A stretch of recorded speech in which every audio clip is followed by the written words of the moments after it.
My name is Aaron Jura. I'm from the National WWII Museum. I'm the teacher program specialist here. Please drop in the chat where you're from, city, state, country. We want to see how far this reaches this evening. We're really excited to talk to you this evening. How about you, Sarah? Yes, absolutely. Good evening, everyone. My name is Sarah Walagi. I'm the Assistant Director of Teacher Programs here at the museum, and we're so excited to have you here tonight for our program. We're really excited to start tonight with our presentation on the untold stories of World War II, the women who spied for victory. During this session tonight, we will invite you to participate in the chat as you're doing now, but also through poll everywhere slides, which you'll see pop up on your screen throughout the presentation. So feel free to you can use a device like a cell phone to access those slides. There'll be a QR code. Or of course, you can click the link or go to the link that's listed on the slide to participate as well. So with that said. All right, so here is a quick look at our agenda today. We are going to start with a short historical lecture on women in World War II espionage centered on the story of Virginia Hall, and that is going to give us our content foundation for this evening. Then we're going to shift into two spotlights from master teachers from around the country. They are going to be highlighting classroom tested strategies that they have used in their own history classes and used it to really bring inquiry into their classroom. And then after that, we'll share museum resources that you can use right away, and then we'll close with some time for Q&A at the end. So the goal is tonight that you are going to leave with both historical knowledge and practical tools. Yeah, think of today as a blend of story and strategy. You're learning the history, but you're also watching how we and teachers structure an experience that invites students into it. So let's jump into the why behind the session.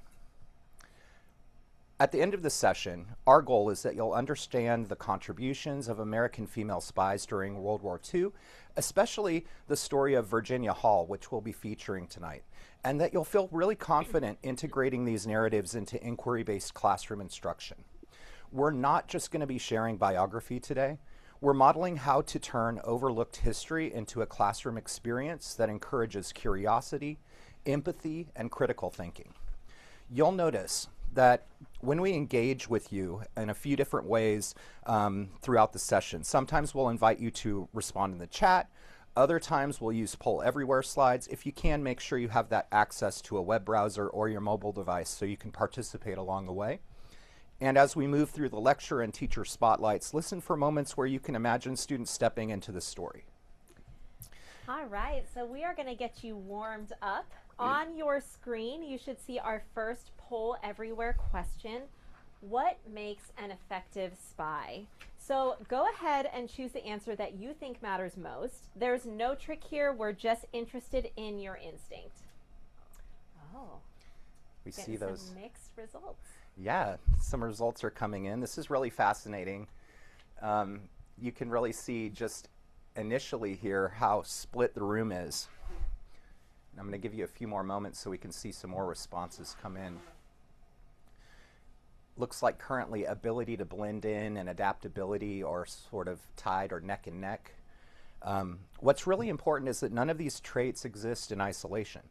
The best operatives combined intelligence, adaptability, emotional control, and the ability to blend into their environment.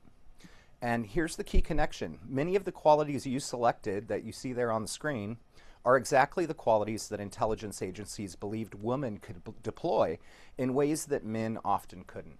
So that perception and the gender assumptions behind it shaped how women entered espionage during World War II. So let's zoom out and look at the bigger picture.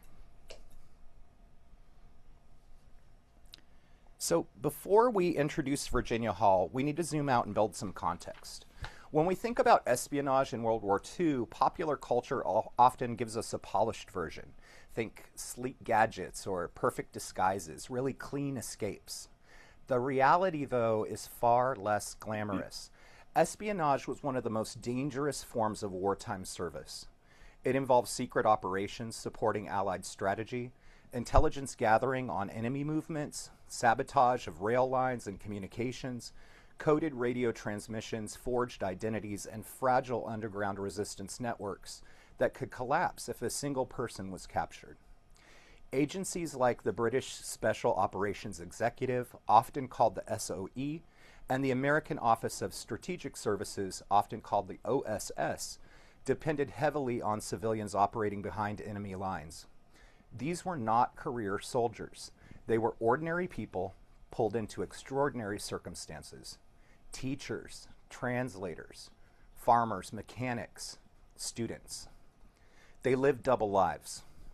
Every conversation could be overheard. Every knock at the door could be an arrest. Capture did not mean imprisonment. It often meant interrogation, torture, and execution. These missions were messy, improvised, and deeply human.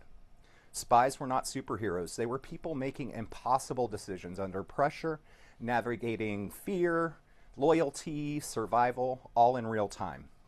And it's within that world, not the movie version, but the lived version, that women like Virginia Hall operated.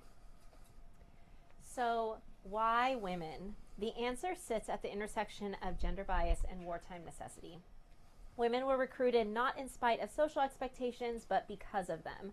Occupying forces underestimated women. They were seen as non-threatening, domestic, peripheral to warfare. That assumption created space. Women could move through cities, carry messages, operate radios, and gather intelligence with less suspicion. Intelligence agencies understood this, and they weaponized this bias. Many women also brought critical skills to the field: language fluency, cultural knowledge, social access, the ability to blend into civilian life without raising alarms. These were strategic assets. But there's an important tension here. These opportunities existed inside systems that still limited women's authority and recognition. Women were essential to intelligence networks, yet often denied formal status, pay equity, or public acknowledgement.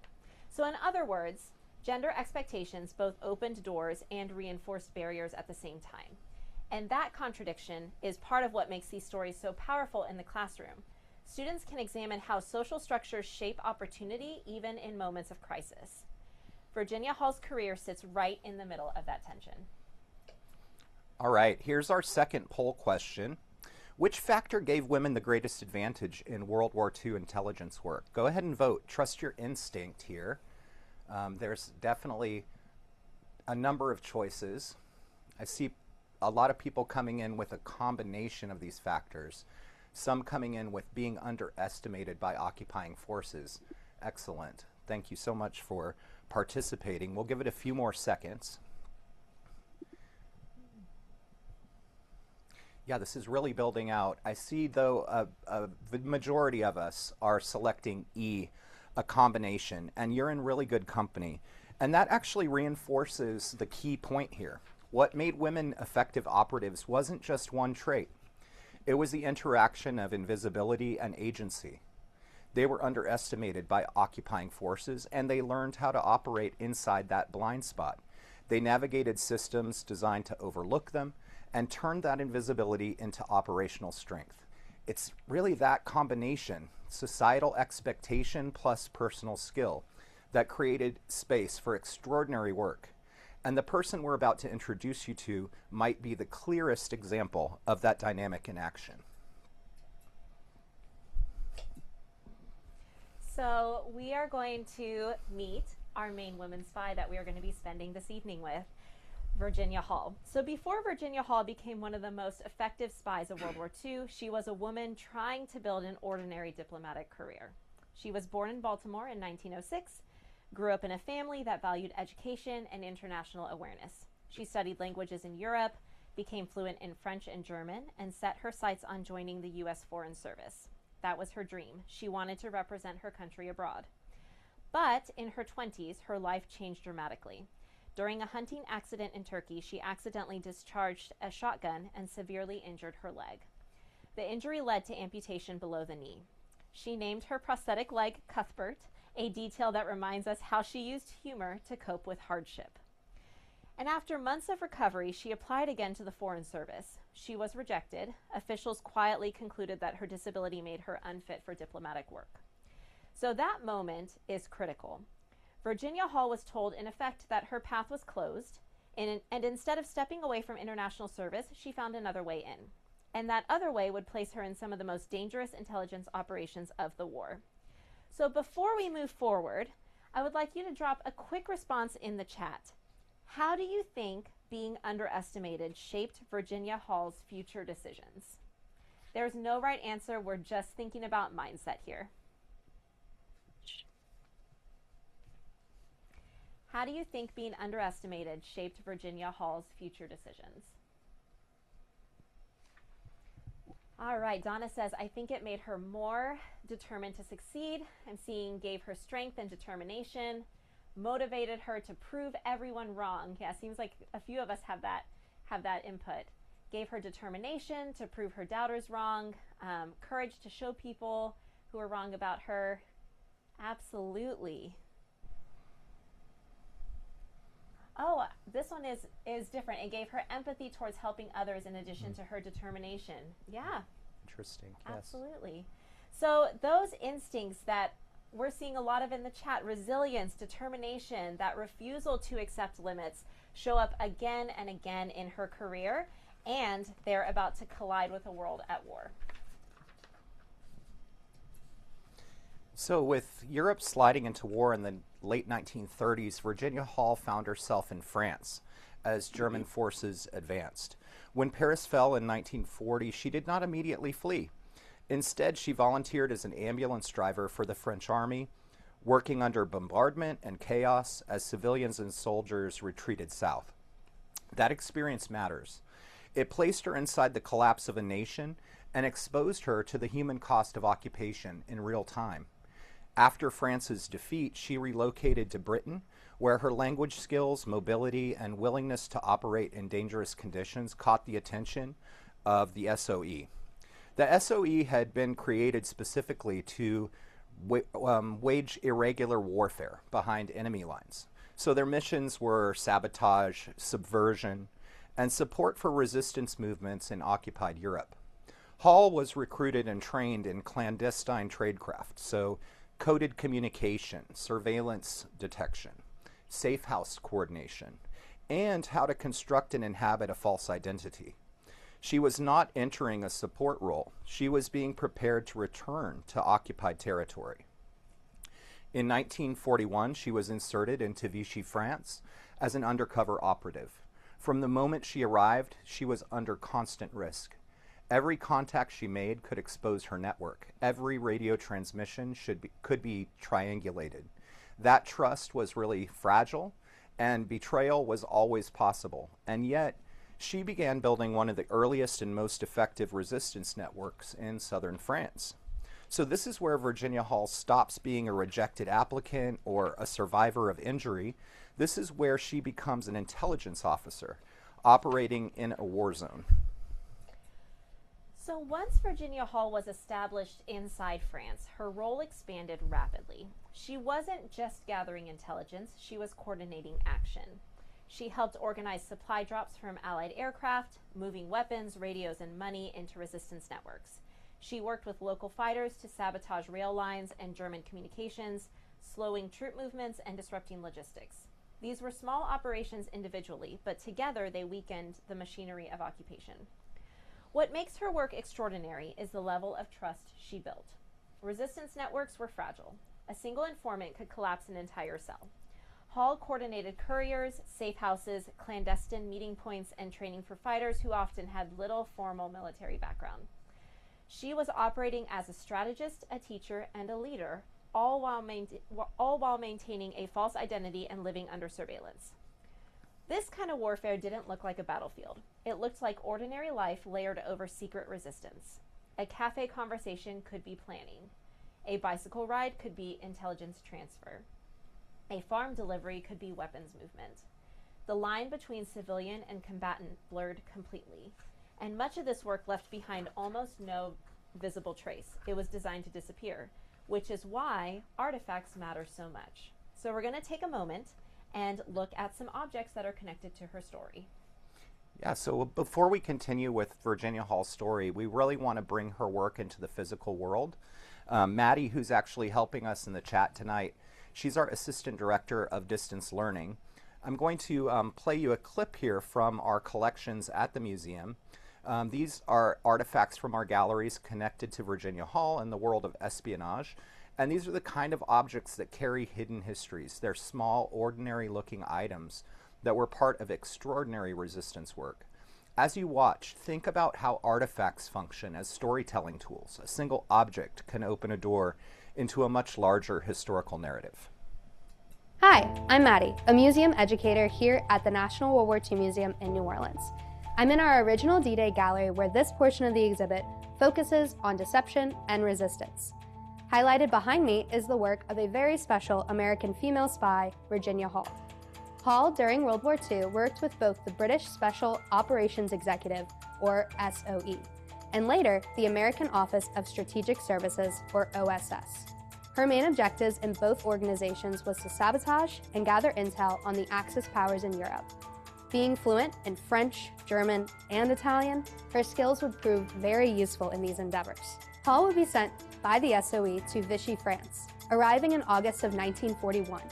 In France, she would gather intel on German troop movements, recruit other resistance members, and even helped captured SOE agents escape from jail. Because of these actions, as well as countless others, Hall became considered one of the most dangerous spies to the Germans. As Germany began to occupy Vichy France, Hall would have to flee to Spain, crossing the Pyrenees on foot. She would continue to work for the SOE while in Spain until her return to London in 1943. After her return to London, Hall would request to return to France, but was denied by the SOE because it was too risky. Instead, she would contact the American OSS and join them. The OSS would then send her back to France in March of 1944, just a few months before the Normandy invasion. Leading up to the Normandy invasion, Hall and other members of the French resistance would receive messages over radio to sabotage German supply lines to pave the way for the Allied troops landing on the beaches. Behind me here is this artifact case with a few artifacts from the French resistance. This suitcase radio was one like Hall used to transmit and receive messages. Communication networks were vital during the war to transmit messages, but secrecy was also vital. One solution to this was disguising radios to look like everyday items. This one here is disguised as a suitcase. It made it compact and portable. This suitcase model is the British Type 3 Mark II, and it was most used by resistance members in Europe. Also here in this exhibit is a reproduction of a painting of Virginia Hall using her suitcase radio to transmit messages with the assistance of a bicycle generator. The suitcase radio worked by transmitting messages via Morse code. Hall became one of the most well-known spies of World War II. Her work was vital to ensuring an Allied victory. She established communication networks, orchestrated sabotage missions, all while under German pursuit. For her heroism, Hall would be the first woman awarded the Distinguished Service Cross, the Army's second highest military honor. All right, we've all seen this great video from Maddie. Thanks, Maddie. And I'd love for you to drop a quick thought in the chat. How could a short artifact video like this bring the museum into your classroom? A sentence is perfect. And as you're typing that, I'll also mention the videos, this PowerPoint, along with additional resources that we have, will be sent to you. Any registrants and participants in this session will receive those probably as soon as tomorrow once we send them out. So you will get a copy of this video along with other ideas.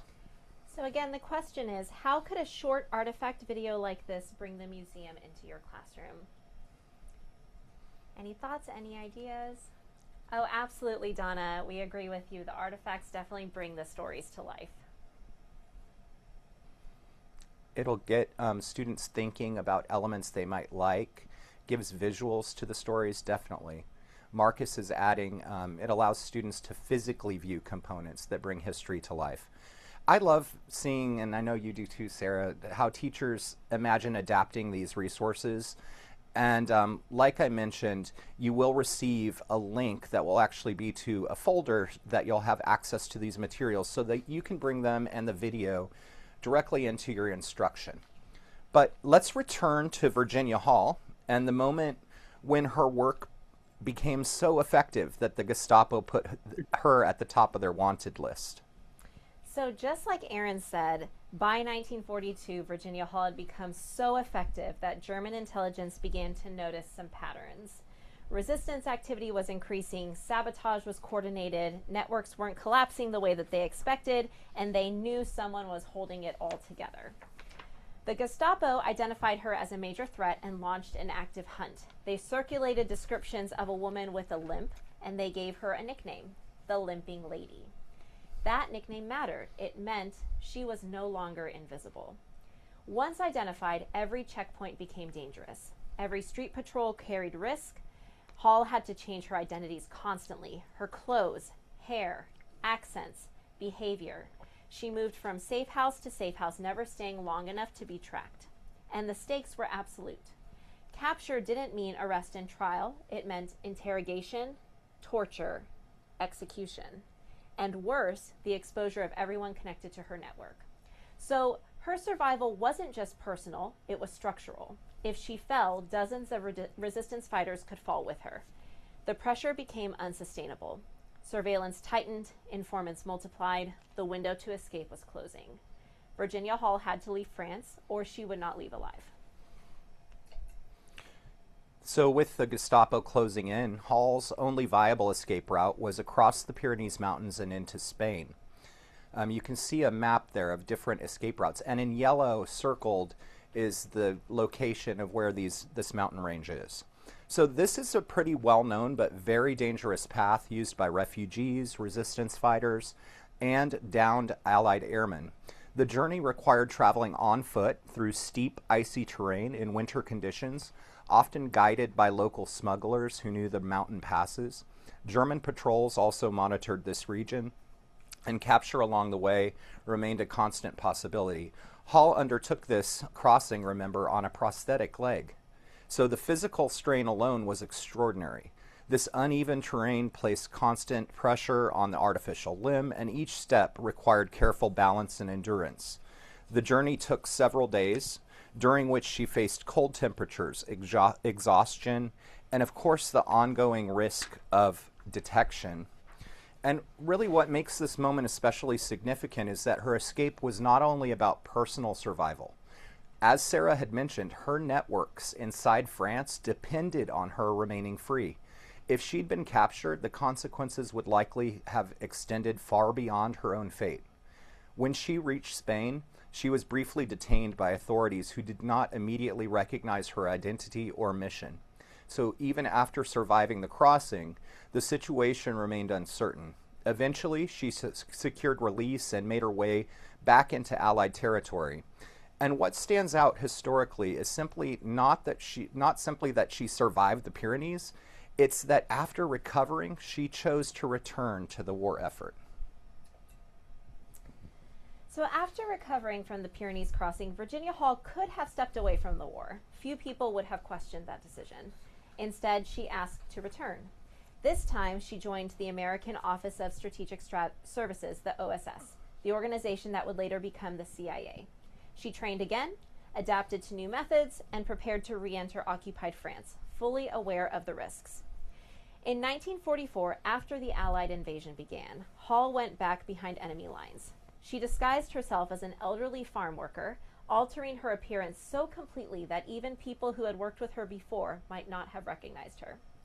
From inside France, she coordinated resistance activity ahead of Allied advances. She arranged supply drops, organized sabotage, and helped prepare local fighters for liberation. Her networks provided intelligence that shaped military decisions on the ground. She wasn't just surviving anymore. She was helping accelerate the collapse of Nazi control from the inside. And she did it knowing that if she were caught a second time, there would be no escape story. I really want to pause and let this quote that you're seeing on your screen sit with us for a moment. And I'll read it aloud if you can't see. Miss Hall displayed rare courage, perseverance, and ingenuity.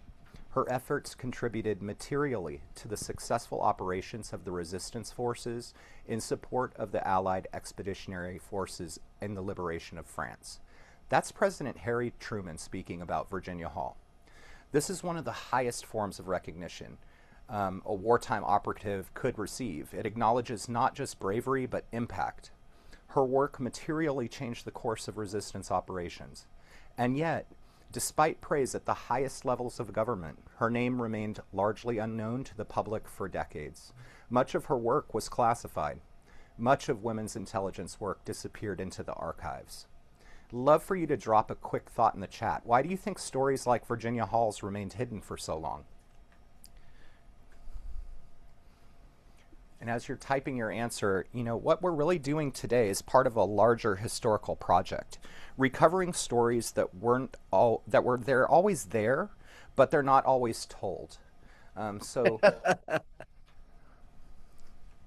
I saw one of the answers. They're really good. Right. I see these answers coming in. Yeah, most of the history books are written by men. Thanks, Cheryl, for that. They weren't typical war heroes. Yeah, typical in quotes. Absolutely, Victoria. Gender, power differentials, quote unquote, national security, of course.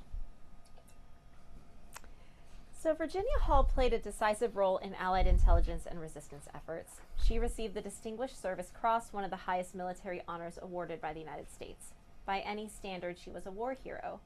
And yet, for decades after the war, her story lived mostly in classified files and specialist circles. She did not become a household name. Her contributions did not shape the popular mythology of World War II the way many male figures did. That gap is not accidental. Women's wartime labor, especially in intelligence and resistance, was often treated as temporary, auxiliary, or exceptional rather than foundational. Once the war ended, many women were encouraged to return to private life. Public memory followed that same pattern. So part of Virginia Hall's legacy is not just what she did during the war, it's how her story challenges us to ask, who gets remembered, who gets archived, and who gets celebrated? Recovering these narratives expands our definition of heroism. It forces us to reconsider who was always part of the story, even when they were written into the margins. And Hall is just one example of a much larger network of women who risked everything. So let's widen the lens.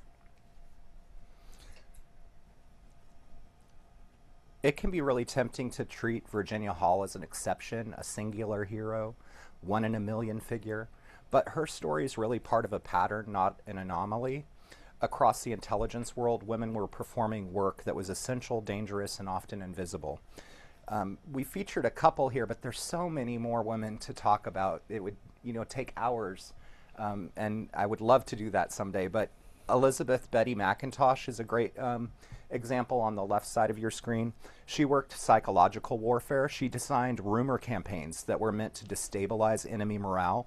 So her job is really to weaponize information itself. A carefully placed whisper could ripple through occupied territory and create confusion, fear, or hesitation in German ranks. So she's fighting with narrative instead of bullets.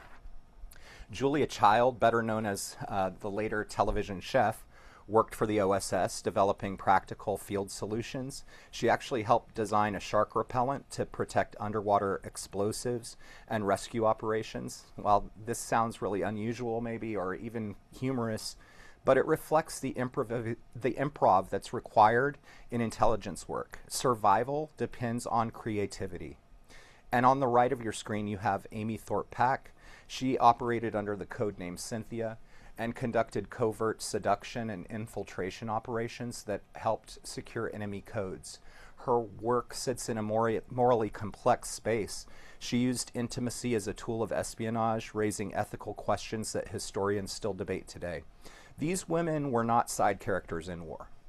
They were shaping intelligence strategy, disrupting enemy systems, and redefining what participation in warfare looked like. And Virginia Hall stands out not because she was alone, but because she was one visible thread in a much larger fabric of resistance. So when we step back from individual biographies, a few themes repeat across these women's stories. First, courage and improvisation. Intelligence work demanded constant adaptation. Plans failed, networks collapsed, survival required creative problem solving in real time. Second, gender bias shaped operational roles. Third, ethical complexity. Espionage blurs moral boundaries. Deception, manipulation, and secrecy were tools of survival. And finally, post-war silence. Many of these women returned home to anonymity. Their work was classified, minimized, or treated as temporary, and recognition came slowly, if at all. These themes are not just historical, they invite students to think critically about labor, power, and historical memory. So in the classroom, this opens powerful avenues for inquiry. You might ask, how did gender expectations shape who was trusted, who was overlooked, and who was erased? Where do we see silence in the historical record, and what does that silence tell us? Or even, how do we evaluate ethical decision-making in moments of national crisis? So when students explore these questions, they are not just learning what happened, they are examining how history gets written, who gets remembered, and why. We're about to shift gears for a moment and model a thinking routine that you could use with students. The passage that I'm showing you here on this slide is a short narrative reconstruction of Virginia Hall crossing the Pyrenees that I talked about earlier. So we created this specifically for the seminar to demonstrate how narrative perspective can support historical empathy and analysis. This is not a movie script, it's a teaching tool. I'm going to read it aloud slowly. As you listen, don't analyze it just yet, just notice what you feel and what you imagine. Virginia Hall climbed slowly through the mountain pass, leaning on her stick as her artificial legs scraped against the stone beneath her. Every step sent pain up her body, but stopping was not an option. Somewhere behind her were German patrols. If they caught her, she would not survive interrogation. The cold air burned her lungs. She focused on one thought: keep moving. The resistance fighters she had trained were depending on her escape. So this activity that we're about to engage in is inspired by visible thinking routines from Harvard's Project Zero. We'll drop a link into the chat to this particular routine. But if you haven't checked out Harvard Project Zero and you're not familiar with the framework, you can check that link out. It's an incredible resource for building structured student thinking into lessons. And we're about to model one example of how you could use narrative to move students inside a historical moment. All right, so this particular routine is called Step Inside. So instead of learning about Virginia Hall from the outside, we're stepping inside her perspective. So you're imagining your Virginia Hall in this moment. You're in the mountains, you're injured, you're being hunted, you cannot stop. This is exactly what we would do with students, and you could do this in multiple classrooms. I could see this in a history classroom, but in an ELA classroom, in a drama classroom. This could go across different classrooms throughout your school. And then we're going to let the students really inhabit the scene. So on your screen, you see the first prompt. What does Virginia Hall perceive in that moment? What I'm looking for here is really think sensory. What does she see, hear, feel? Drop a word or a short phrase into the poll here, and we'll watch for a response to build. The air is cold. Cold air, freezing cold. I'm seeing lots of cold here. If you can't access these slides, feel free to answer in the chat. Shock, pain, yeah. Watch this language forming. Pain, cold, fear, darkness, right? Exhaustion. Notice what just happened.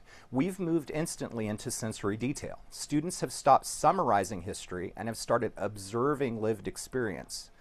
That shift is where empathy begins. Now let's deepen the perspective. Thank you for numbness in the chat. I see that too.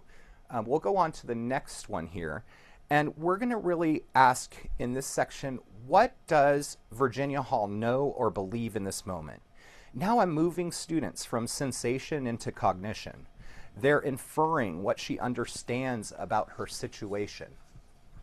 Again, you can answer this on the slide. We'll wait as some responses build, or if you're having trouble with these engagement slides, feel free to answer as well in that chat. Keep moving. To stop is to die. Absolutely. Yeah, if I stop, I die. I can't be caught, right? Others depend on me. Remember those resistance networks that she's wanting to preserve. Survival, urgency. What students are doing and what you're doing in this moment is you're constructing an internal dialogue. You're practicing historical inference grounded in evidence from the narrative.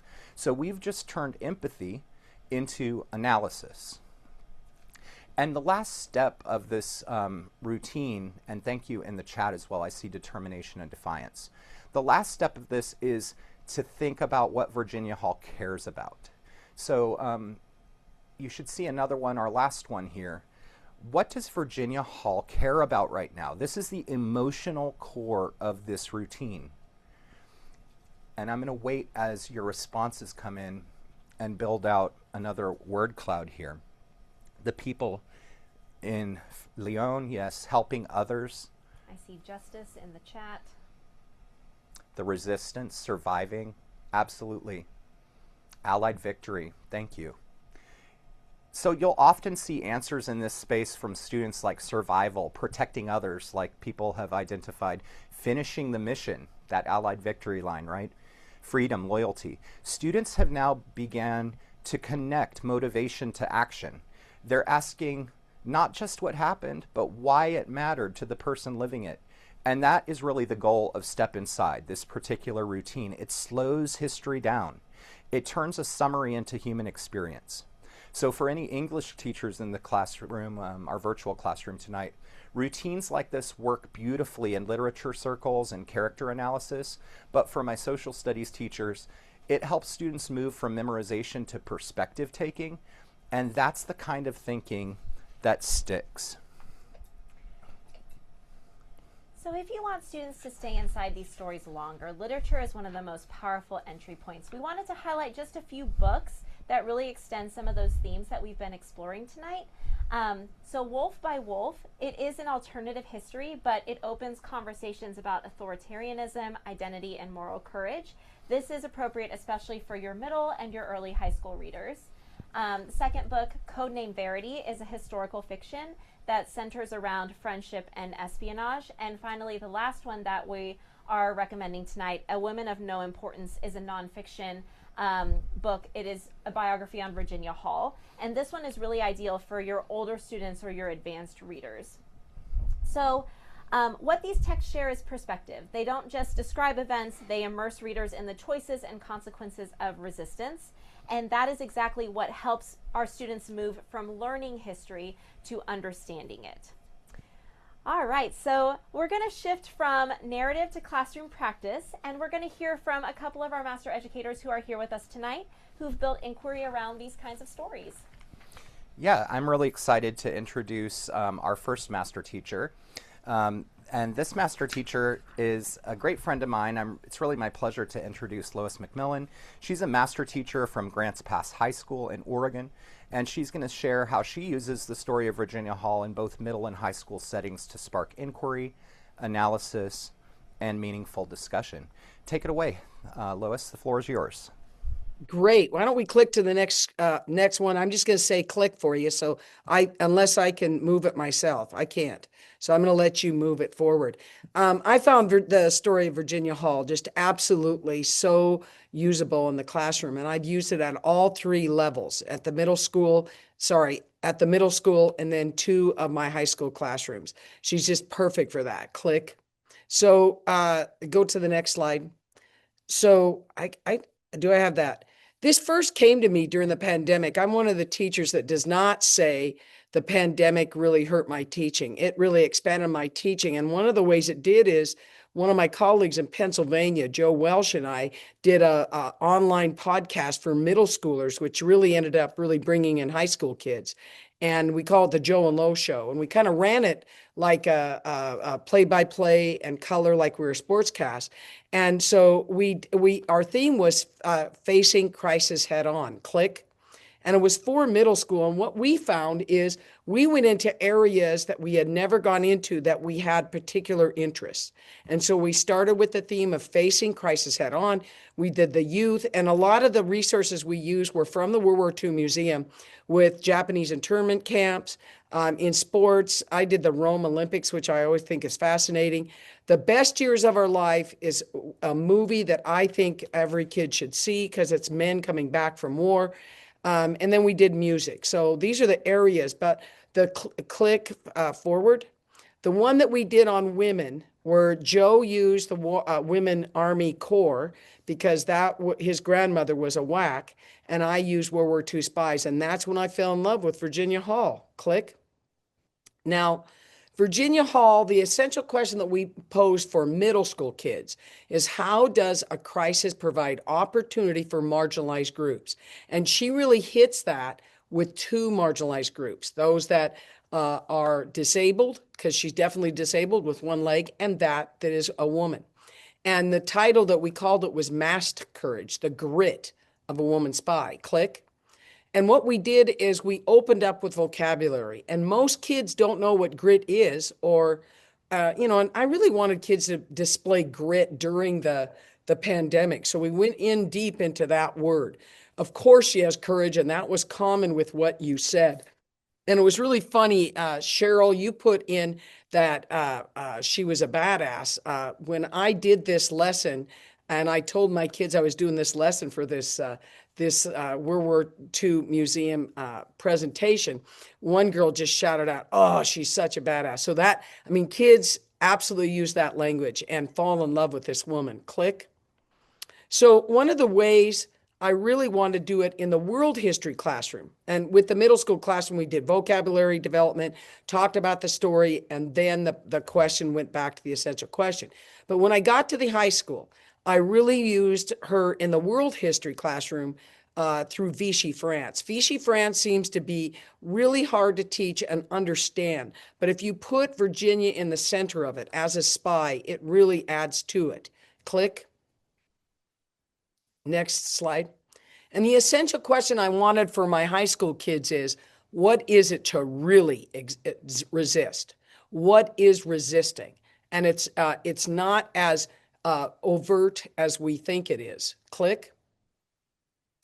And some of the vocabulary development in this piece was resistance. How do you do resistance? And I went back to some areas of history. When did enslaved people during the American Civil War and before the war, the antebellum period? Well, Ed Ayers would not say antebellum. They didn't walk around saying they were in the antebellum period, but they resisted, and they resisted in different ways. So how did the women lead resistance in Vichy France? Click. And the key here is, with the French resistance, is when I pose this to my kids, what percentage of the population of Vichy France actively participated in the Pied de Resistance? By the way, I don't know if I butchered that, but I try really hard to use the words.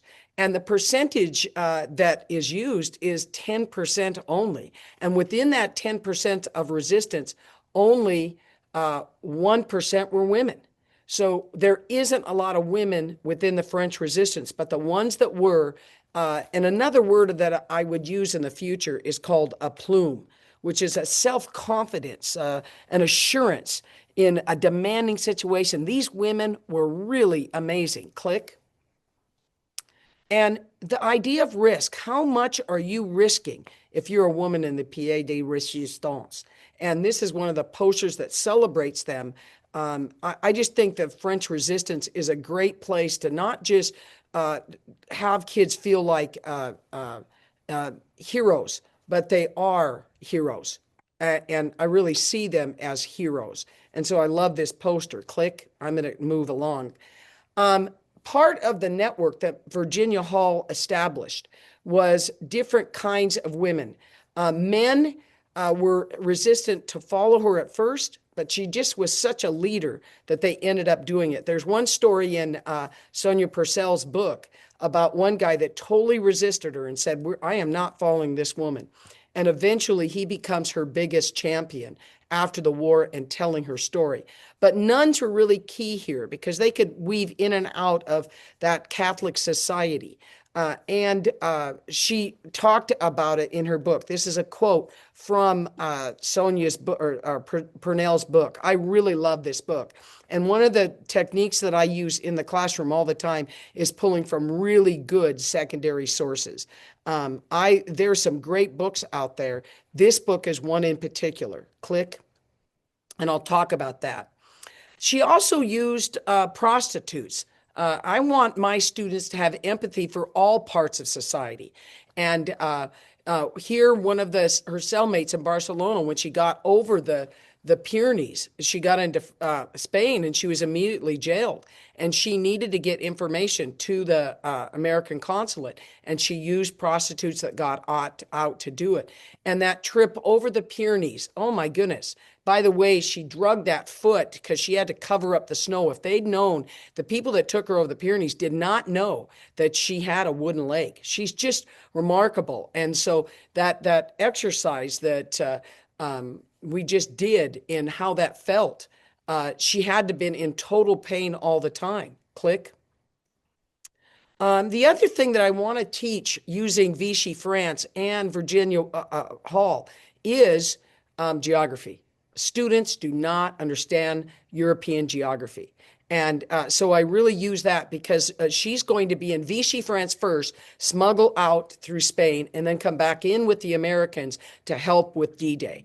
And it's a perfect opportunity to also introduce D-Day. I use the whole chapter out of the story of World War II, The Great Invasion, on Donald Miller's great book. And I use that whole chapter with my students. But the great introduction is that through line is Virginia Hall. Click. And I also have the through line as when I'm introducing it, I'm bringing back World War I and making the through line with Pétain, or like Philippe Pétain. I don't think I'm saying his name right. I do comparisons with Spain, and I really hit this hard all year long, is that the last chapter of your life as a human being does not want to be that you're not a hero and you don't want to be a goat. And that doesn't mean greatest of all times. As we know, Pétain was famous during World War II, especially after the Battle of Verdun. He's amazing, and he comes back a hero. He absolutely is a goat. He's not that when he makes his deal with Hitler. Click.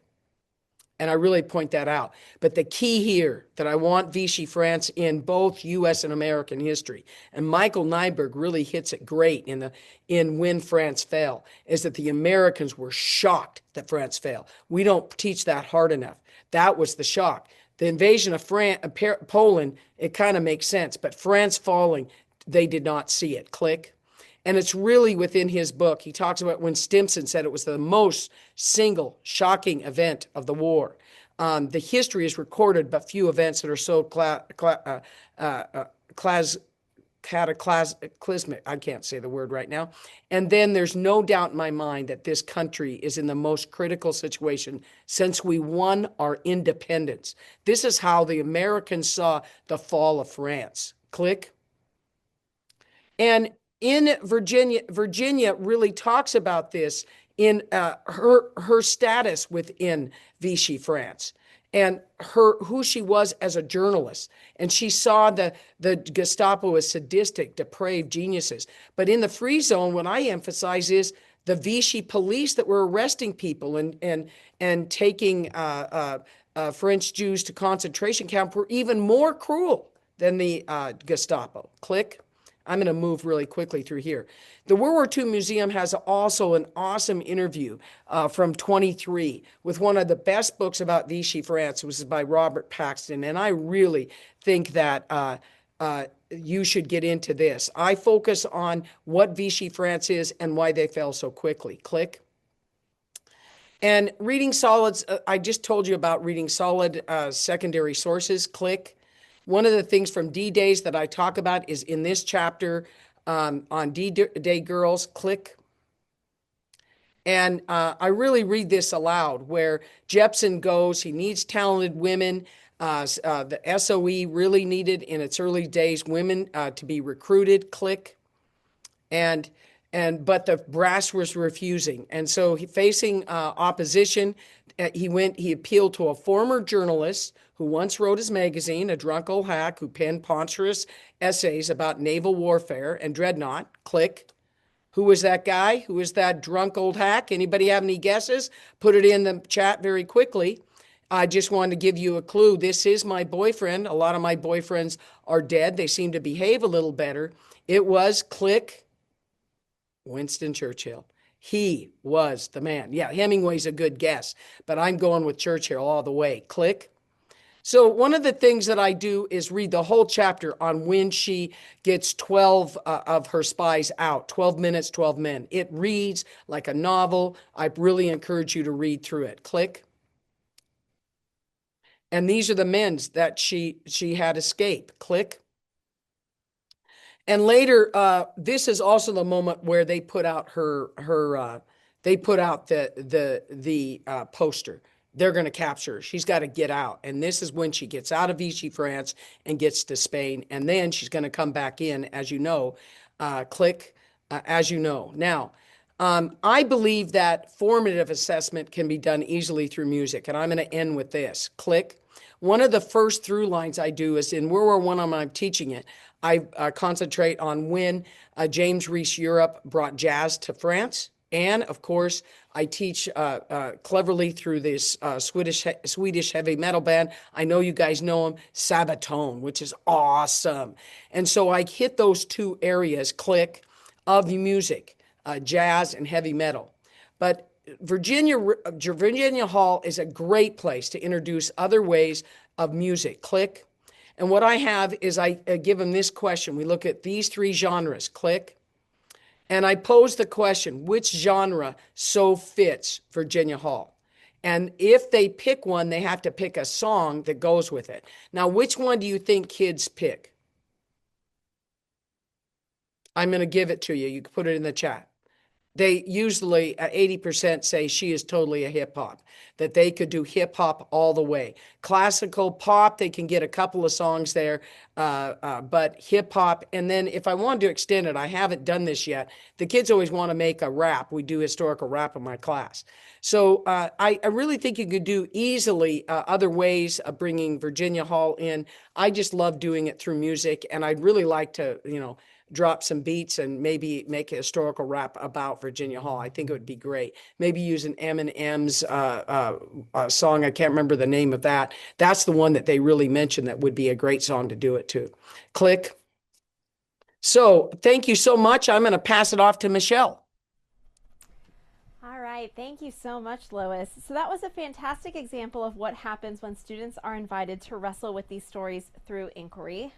We're going to continue our classroom focus with another Master Teacher Spotlight. I am very pleased to introduce to you Michelle Rayfatch from Hancock High School in Mississippi, and she is going to share her work on Hidden Fronts, Women, Espionage, or Profiles in Courage, Women's Roles in World War II. Her approach highlights how students can analyze not just individual figures, but the systems and structures surrounding resistance. All right, Michelle, we're excited to turn it over to you. Thank you so much. It's an honor to be here, and I'm very thankful to be here. I just think it's so important to teach these narratives that we really don't ever get a lot of time to do and focus on these stories that change lives. And so the assignment that I'm going to share with you, I always like to, leave you with something. I know, I think Erin's going to drop the Google Doc in the chat that you have that you can take and adapt and make a copy with and use however works best for you. I wanted to leave you with something and to go through it. So if you're doing a different topic or want to change the figures or the resources, you have that. And also you can kind of follow along with me where my thinking process is and what works best in my classroom. And so this is a silent conversation. I know that may sound strange, but this is an opportunity for every student in the classroom to have a voice. Some rarely speak up, some always speak up, as you know, as teachers. And so it's an opportunity for every person in the room to have a voice, to have an opinion on what we're talking about. And the other thing that's great about this is I know we all have these standards and these timelines and all these deadlines, but it's a way for us to be able to share these stories and to take some time to actually focus on these narratives that, again, transform lives that, they deserve to be heard and shared. So this is a gallery walk. I'm going to just kind of run through, and I know you have the Google Doc as well, the process, and then I will go through some of these amazing, incredible females that we're going to look at. So we do have stations set up here. And again, the only interaction that students are having is through writing. It's a silent conversation. So it's not like, the loudest in the room gets the voice. It's every person has a chance to speak, to write down, to share, to kind of reflect on what's happening. So there's different stations set up. If it works best for your school, maybe you want to have it in hallways or in different places. but a lot of times you can't leave your classroom. So you set it up throughout your classroom, different stations. 6 through 8 stations seems to work really well. I'm going to go through 6 different ones just for this example. And again, it's easy, it's cheap. You can have butcher paper or any kind of paper surrounding your primary source. And again, this gives students maybe who are shy, who don't like to speak up, who maybe don't speak well, the opportunity to be a part of the classroom and have their thoughts heard as well. The other thing that's great about this is it's teaching them these skills that they need for life, but also as historians, whether it's, observe, question, debate, find this evidence, it's all going to happen in this activity. So these are strategies for life, but also as historians in a history classroom. So again, you can set up different stations. I have 6 examples here. You can use photographs of these women, which I'm going to show you. And within these photographs, just a real quick biography of who they are, which again, it doesn't do them justice, but it gets them thinking about who they are. And you can adjust this for middle or high school, which I did put in that Google Doc, or even AP and honors. If you have middle school students, maybe you want to just do like a photograph and real quick biography. If you have high school students or AP, maybe you want to do like a primary source diary entry from them. Again, you can completely cater it to your classroom and students, but either way, it's a way to get into these primary sources, newspaper clippings, other ways to honor these women. So again, this is just one of the stations. So this is Nancy Wake, known as the White Mouse. She was a top operative in the British Special Forces there, and she was considered the Gestapo's most wanted person with 5 million franc bounty on her head. She parachuted into France in 1944. She led 7,000 resistance fighters, and she coordinated weapon drops for D-Day. Again, probably someone that's never really mentioned in our standards. I know not in my standards. I'm in Mississippi, not mentioned, especially with D-Day. But again, this is the first station there. You can have her picture. You can have this real quick biography. And what students do is they walk through and just kind of write their reflection, write their response, their thoughts when they're reading this, however it might go. It's their time to reflect. The Night Witches is the second one. This is a night bomber regiment. Again, it has just real quick who they were, and these are all, again, Allied forces. They're going to fly bombing missions, and that impact is just absolutely incredible. 30,000 missions, highly decorated female unit in the Soviet Air Force. Again, the Soviets rarely we talk about, let alone female Air Force. So again, this is just an opportunity for them to understand. They're called the Night Witches. Like, again, something that we've never heard of. You can go on to the next station. And then this is Virginia Hall. Again, we've learned all the incredible things about her. There's so much more to learn, but again, someone that's not really mentioned in our books, in our standards, and what students normally learn when it comes to World War II, but just absolutely incredible. And then we have Lady Death here. She is the most successful female sniper in history with 309 confirmed kills. Again, Lady Death itself is just, something to reflect on as students walk around with this. But I love that quote by her. It says, "Gentlemen, I'm 25 years old and I've killed 309 fascist invaders by now. Don't you think, gentlemen, that you've been hiding behind my back for too long?" Again, what a statement. What a woman. What a way to get a conversation going for the classroom. We do have Hazel Ying Lee, which absolutely incredible, because not only do we have gender barriers, but we have racial discrimination as well during this time, a very difficult time. Chinese American pilot, she's going to join the WASP. She will die in service during a collision in 1944. But again, a female flyer, fighter jet, and then overcoming all of these barriers. So this is a whole other conversation that you can kind of speak with as well. We do have our hidden code breakers. Women are going to make up 75% of the workforce in this area in Bletchley Park. And again, that legacy is just absolutely incredible. They could have shortened the war by 2 years, which, again, something that's rarely spoken about. So just absolutely incredible impact that they had. I love to share this with students as well, and even just for all of you, because it's easy to say, as Aaron was saying, oh, this 1 in a million woman, but here's the actual numbers. So women in service during this time, we have the Red Army itself, over 800,000. UK is 640,000.